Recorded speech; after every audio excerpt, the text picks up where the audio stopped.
राजनीति के केंद्र में रहे अयोध्या के लिए आज बेहद अहम दिन है। आज योगी आदित्यनाथ के अयोध्या से चुनाव लड़ने का औपचारिक ऐलान हो सकता है। और देखिए, बीजेपी आज यूपी की पहली सूची भी जारी करने वाली, जैसे हमारे सहयोगी बता रहे थे, शाम तक की लिस्ट आ सकती है और इस पर भी नजर है कि आखिरकार कौन कहां से होगा और सीएम योगी क्या अयोध्या से ही इस बार मैदान में होंगे।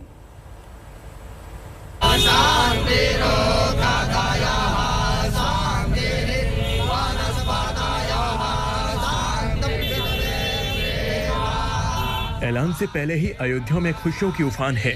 जब से योगी आदित्यनाथ के चुनाव लड़ने की खबर आई है, अयोध्या के साधु संत, अयोध्या के राम भक्त और बीजेपी समर्थक उत्साह में हैं। श्री राम जन्मभूमि के जय, श्री राम जन्मभूमि के जय, श्री राम लला सरकार की जय, हनुमान जी महाराज की जय, योगी आदित्यनाथ जी की जय। अयोध्या से उनका यदि ये चुनाव लड़ते हैं तो हम सब उनका स्वागत करते हैं और स्वागत करेंगे। तो एक पीठाधीश्वर पीठ की महत्ता को जानता है, अयोध्या का कैसे विकास होना चाहिए, यहाँ के लोगों के साथ कैसे न्याय होना चाहिए, ये हमारी समझ से ठीक समझ सकते हैं। तो यहाँ के एमएलए हो जाएंगे मुख्यमंत्री के रूप में और दूसरी सरकार फिर बना लेंगे तो और ज्यादा कार्य करेंगे।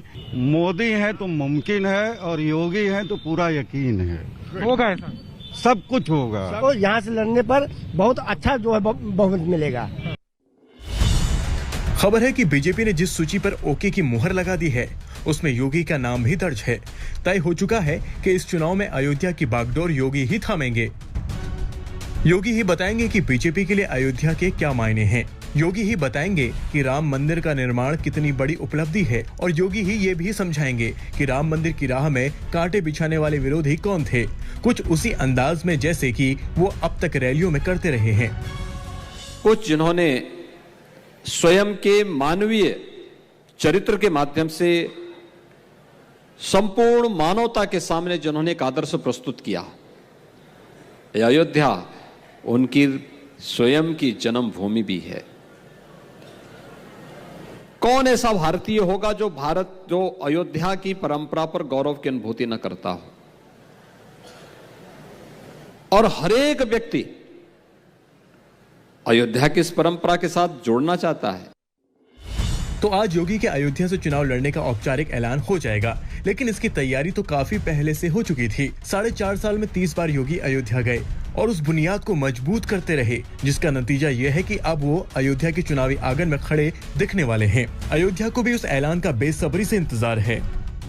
लड्डू पेड़ा ये उत्सव का माहौल हो गया है, क्योंकि अयोध्या वासी साधु संत धर्माचार्य हमेशा से ये मांग करते रहे हैं कि योगी जी अयोध्या से चुनाव लड़ें, क्योंकि योगी जी का पीढ़ियों से अयोध्या से नाता रहा है। योगी जी के गुरु स्वामी श्री अवैधनाथ जी ने पूरा जीवन श्री राम मंदिर के लिए संघर्ष किया और योगी जी पहले ऐसे मुख्यमंत्री हैं कि जब से वो मुख्यमंत्री बने तब से लगातार अयोध्या के गौरव को उन्होंने बढ़ाया है। ये अयोध्या धर्म की नगरी है और माननीय योगी जी साधु हैं और अयोध्या उनको इसलिए पसंद आई कि यहाँ एक धार्मिक नगरी है अयोध्या, हिंदू मुस्लिम सिख ईसाई की नगरी है और योगी जी संत हैं। तो 5 साल का कार्यकाल उनका बड़ा बेहतर गुजरा और आगे भी उनका गुजरेगा। अयोध्या के लोग संतुष्ट भी हैं। अयोध्या कभी पहचान की मोहताज नहीं रही।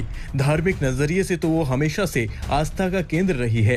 राम मंदिर आंदोलन से उसे राजनीतिक अहमियत भी हासिल होती रही, लेकिन योगी के यहाँ से चुनाव लड़ने से अयोध्या को विनय कटियार के बाद एक बड़ा सियासी चेहरा भी मिल जाएगा। इसका कारण यही है कि राम मंदिर के निर्माण का जो कार्य प्रगति पर है, उसकी प्रगति के साथ अयोध्या की तस्वीर बदलने की बात बीजेपी सरकार 5 साल में कर रही है। मंदिर ही नहीं, सड़कों से लेकर के शहर का सौंदर्यीकरण हो, भव्य दीपोत्सव हो और यहाँ तक इस पूरे इलाके में कहीं ना कहीं यूपी की एक तस्वीर अयोध्या से बनती हुई पिछले 5 सालों में नजर आई है। और यही कारण है कि अयोध्या का चुनाव करके कहीं ना कहीं मुख्यमंत्री योगी आदित्यनाथ इस गढ़ को बनाने की कोशिश करेंगे जो लगातार बीजेपी को फायदा पहुंचाता रहा है। अभिषेक मिश्रा, अयोध्या, आज तक।